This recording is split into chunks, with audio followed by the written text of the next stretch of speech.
दोस्तों, हमने हमेशा सुना है कि घर में आने वाली नई बहू सुंदर तो हो, पर साथ ही होशियार जरूर होनी चाहिए। एक ऐसी बहू जो बहुत होशियार थी, लेकिन जब उसने अपना दिमाग चलाना शुरू किया, तो वहीं परिवार जो उसे बहुत सम्मान के साथ शादी करके लाया था, उसके लिए वह लड़की अपमान का कारण बन गई। लेकिन ऐसा क्या किया था उस लड़की ने? जब आप पूरी कहानी सुनेंगे तो हैरान रह जाएंगे। इस बेहतरीन और दिल को छू लेने वाली कहानी को अंत तक जरूर सुनिएगा और कमेंट कीजिएगा कि आप इस कहानी के बारे में क्या सोचते हैं। ये कहानी है महाराष्ट्र के नासिक जिले की, जहां अनुष्का ससुराल में अपने पति रोहित और सास सुषमा के साथ रहती थी। रोहित के पिता 5 साल पहले ही परलोक सिधार गए थे। सुषमा जी हमेशा ही उसके बोलने और बातचीत करने के तरीके को लेकर उसे सुनाती रहती थी, जबकि कभी उसकी इसी बातचीत और व्यवहार कुशलता की उसके मन को भा गई थी। और अनुष्का को उन्होंने रोहित के लिए पसंद भी किया था। अनुष्का अपने कॉलेज के समय से ही बहुत होशियार छात्रा थी। पढ़ाई हो या कोई भी प्रतियोगिता, अनुष्का का प्रथम आना तय होता था। सबको उम्मीद थी कि वो एक दिन बहुत बड़ी अफसर बनेगी, लेकिन किस्मत को कुछ और ही मंजूर था। अनुष्का के माता-पिता का एक रोड एक्सीडेंट में असमय निधन हो गया था और भगवान की होनी भी देखी कि 13वीं के दिन ही उसके भाई की नौकरी का अमेरिका से लेटर आ गया और उसे 1 महीने के अंदर ही ज्वाइन करना था। वो अनुष्का को न साथ ले जा सकता था और न ही अकेला छोड़ सकता था। लेकिन ऐसे में अनुष्का के कॉलेज की रिटायर्ड प्रोफेसर सुषमा जी वहां भगवान बनकर आई और अनुष्का की शादी अपने बेटे रोहित से करने का प्रस्ताव रख दिया, क्योंकि रोहित अनुष्का से एक तरफा प्यार करता था और उसे उसकी बातचीत, सुंदरता और हाजिर जवाबी बहुत पसंद थी। अनुष्का से किसी ने कोई जबरदस्ती नहीं की थी, लेकिन भाई के भविष्य के लिए उसने खुद के सपनों की बलि चढ़ा दी थी। अनुष्का की शादी रोहित से साधारण तरीके से हो गई थी और उसका भाई अमेरिका चला गया। शुरू के 3 महीने तक सब ठीक ठाक चल रहा था। सुषमा जी अनुष्का से हमेशा प्यार से बात करती थी, जिससे उसे उसके माता पिता की याद न आए। लेकिन धीरे धीरे उनका दिखावटी प्यार खत्म होने लगा और रोहित का असली चेहरा भी उसके सामने आने लगा। जो रोहित अनुष्का के काम और बातचीत का कायल था, उसी रोहित को अनुष्का की काबिलियत अखरने लगी थी। क्योंकि जब भी कोई उसे ये कह दे कि वो किस्मत वाला है जो उसे अनुष्का जैसी बीवी मिली, तो उसका मेल ईगो हर्ट होने लगता और मजाक में भी कई बातों पर वह सीरियस हो जाता। शादी में रोहित ने खुद अनुष्का से कहा था कि शादी के बाद वो अपने सपने पूरे कर सकती है। वहीं रोहित शादी के 3 महीने बाद ही सब कुछ भूल गया था और अब उसे अनुष्का के रूप में अपना एक पर्सनल नौकर मिल गया था। सुषमा जी अनुष्का की काबिलियत अच्छे से जानती थी और वह चाहती भी थी कि वो कुछ करे, लेकिन रोहित की वजह से कुछ कह नहीं पाती थी। उसका मानना था कि अनुष्का का ज्यादा बोलना ही उसके लिए घातक है। अगर वो चुप रहे तो शायद रोहित शांत रह पाएगा। लेकिन अनुष्का सब करके देख चुकी थी। रोहित के दिमाग का कुछ अता पता नहीं था कि उसे कब क्या बुरा लग जाए और वो चिल्लाने लगे। अनुष्का ने धीरे धीरे इसे ही अपनी नियति मान लिया और जैसे रोहित चाहता था वैसे ही करने लगी थी। लेकिन तभी एक दिन अनुष्का के भाई का फोन आया कि उसने अमेरिका में अपने ही देश की एक लड़की पसंद की है और वो दोनों शादी करना चाहते हैं। अनुष्का खुश तो हो गई, पर साथ में दुखी भी हो गई, क्योंकि वह सोच रही थी कि अगर भाई की शादी यहीं होंगी तो उसका मायका फिर से आबाद हो जाएगा। लेकिन अब तो वो उम्मीद भी नहीं हो रही थी, क्योंकि भाभी भी अमेरिका में ही नौकरी करती थी। बाहर वालों के लिए अनुष्का की जिंदगी किसी रानी से कम नहीं थी और मैं अनुष्का किसी को अंदर की समस्या बताती थी। लेकिन जाने कैसे उसकी भाभी को सब समझ में आ गया और जब उन्होंने अनुष्का से पूछा तो वो खुद को संभाल नहीं पाई और सब कुछ बता दिया। तो उन्होंने इतना ही कहा कि अगर किसी को तुम्हारे प्यार की कदर नहीं है तो तुम्हें भी उसके लिए खुद को बदलने की कोई ज़रूरत नहीं है, क्योंकि तुम अपनी जान भी लगा दोगी, तो भी वो नहीं समझेगा। इसलिए हो सके तो अपनी लड़ाई खुद लड़ो, क्योंकि अनुष्का ने बाहर रोहित और सुषमा जी की जो इमेज बना रखी थी, उससे कोई ये आसानी से नहीं मानता था कि उसे कोई कष्ट है। भाभी के कई शब्द अनुष्का के दिमाग में छप गए और अब वह रोहित और सुषमा जी की नाजायज बातों का वापस पलटकर जवाब देने लगी, क्योंकि गुस्सा दोनों पहले ही करते थे, लेकिन इससे अब वो घुट घुट कर नहीं जी पा रही थी। और जो अनुष्का पहले हमेशा चुपचाप रहती थी, अब वो पहले की तरह बोलने लगी थी।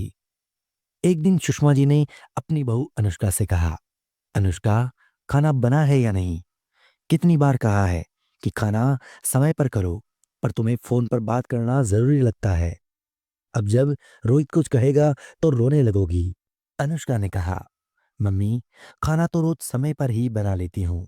अब भाभी का एक ही दिन तो फोन आता है, उसमें भी बात नहीं करूंगी तो उन्हें बुरा नहीं लगेगा। और रही रोहित की बात, तो उन्हें तो कभी भी किसी भी बात पर गुस्सा आ जाता है। सुषमा जी ने कहा, बस तुम्हारी यह जो पलटकर बोलने की आदत है ना, यही जिम्मेदार है तुम्हारी इस दशा की। कुछ भी कहो या समझाओ तो पलटकर जवाब तो देना ही है। अरे भाभी से बात करनी है तो 10-5 मिनट कर लो, हालचाल पूछ लो। जरूरी है आधा घंटा बात करो? जब तुम्हें पता है कि रोहित कितना गुस्सैल है, अगर उसे समय पर अपना काम ना मिले तो उसका गुस्सा काबू नहीं रहता, फिर भी तुम बाज नहीं आती हो। और जब वो तुमसे गुस्सा करता है तो हमें अच्छा नहीं लगता। अनुष्का ने रुआ से होकर कहा, मैंने ऐसा क्या कहा मम्मी?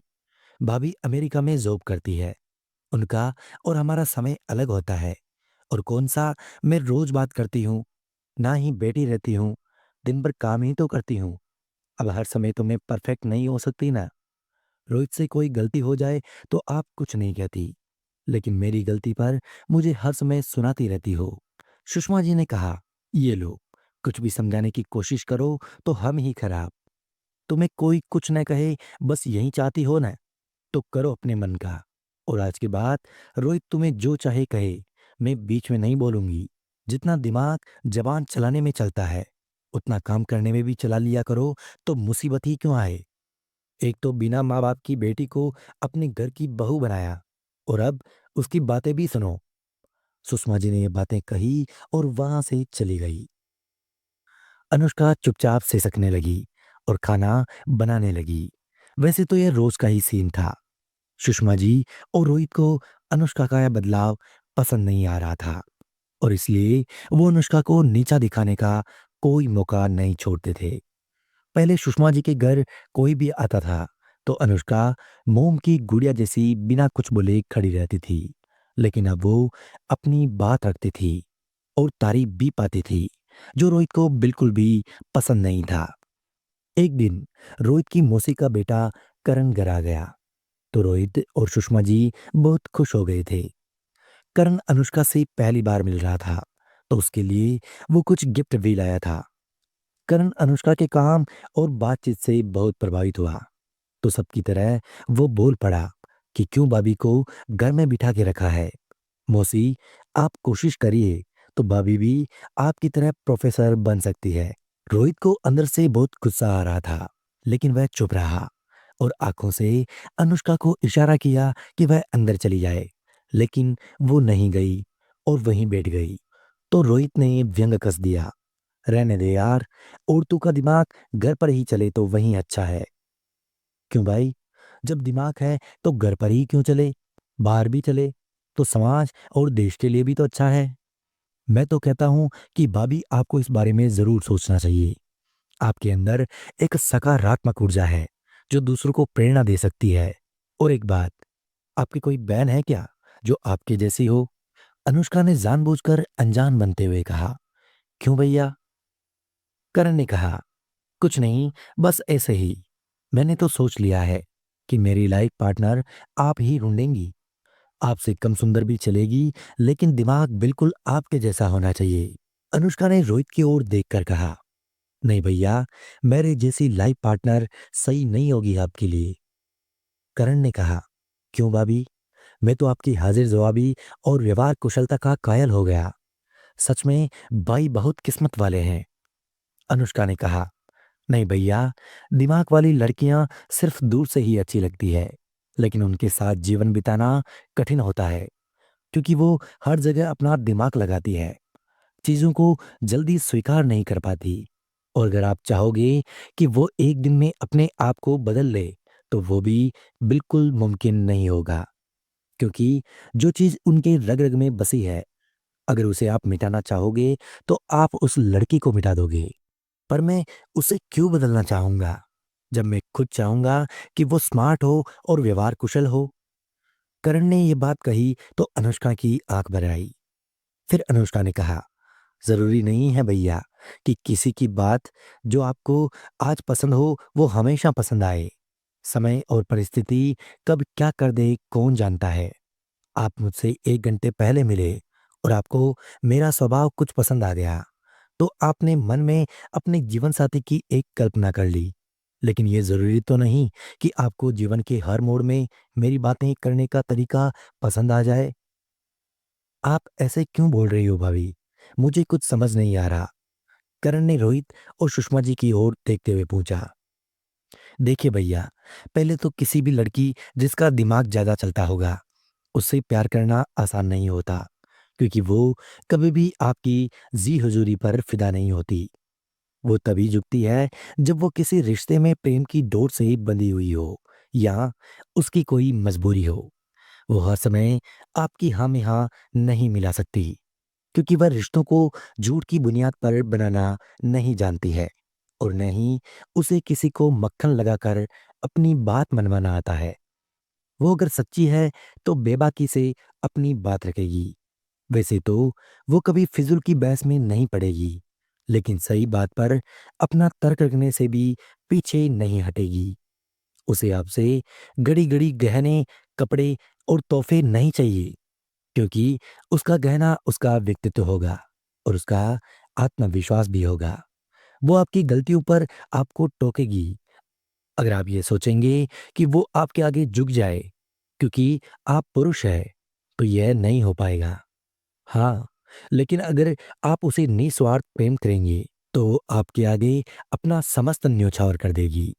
इसलिए अगर हिम्मत हो, तभी ऐसी लड़की से प्रेम करिएगा, क्योंकि वो सब बर्दाश्त कर लेगी, सिवाय धोखे के।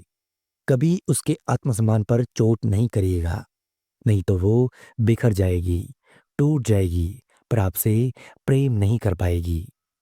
अनुष्का ने कहा और रोहित की ओर देखा, जो उसे ही देख रहा था। भाभी, सच में आपने एकदम सही कहा कि दिमाग वाली लड़की से प्रेम करना आसान नहीं होता, लेकिन फिर भी मैं करना चाहूंगा। और अगर ऐसी लड़की मुझे मिल गई, तो मैं खुद को किस्मत वाला समझूंगा। आज के समय में जरूरत है ऐसी लड़कियों की जो आदमी के कंधे से कंधा मिलाकर चल सकें। क्यों मौसी जी? करण ने कहा। सुषमा जी ने रोहित की ओर देखकर कहा, जो अपनी माँ को घूर रहा था। हाँ करण बेटा, सही कह रहे हो। और शायद अनुष्का भी सही है, क्योंकि हर लड़का और लड़के वाले चाहते तो हैं कि उनकी बहू होशियार हो, लेकिन बाद में उसकी यही होशियारी उन्हें अकड़ने लगती है। वो भूल जाते हैं कि जिस लड़की को उन्होंने खुद देखभाल कर पसंद किया था, बाद में वो कैसे बदल सकती है। और ये मुझसे बेहतर और कौन समझ सकता है, क्योंकि मैंने भी तो यही किया है। पर अब कोशिश करूंगी कि अपनी गलती सुधार लूं और अनुष्का को उसके आगे बढ़ने में मदद करूं। सुषमा की यह बात सुनकर अनुष्का खुश हो गई थी कि आज मम्मी जी समझ सकती है, तो कल शायद रोहित भी उसे समझ जाए। दोस्तों, यह आज उन घरों की सच्चाई है जो सर्वगुण संपन्न बहू लाने की इच्छा तो बहुत रखते हैं, पर यह भूल जाते हैं कि क्या उनका बेटा इसके लायक भी है। क्या वो ऐसी लड़की से अपना रिश्ता निभा पाएगा? फिर वो ये सोचते हैं कि वो सर्वगुण संपन्न लड़की अपने कुछ गुणों को त्याग दे और जैसा वो और उनका बेटा चाहते हैं वो वैसी ही बन जाए।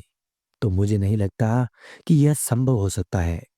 मेरी समझ में आप अपने बेटे के लिए सर्वगुण संपन्न बहू ढूंढने से पहले अपने बेटे को सर्वगुण संपन्न बनाएं और उसे सिखाएं कि कोई भी लड़की उसके लिए खुद को नहीं बदल सकती। अगर ये कहानी आपको पसंद आई है तो चैनल को सब्सक्राइब ज़रूर कीजिएगा और वीडियो को लाइक और शेयर करना बिल्कुल ना भूलिएगा। धन्यवाद।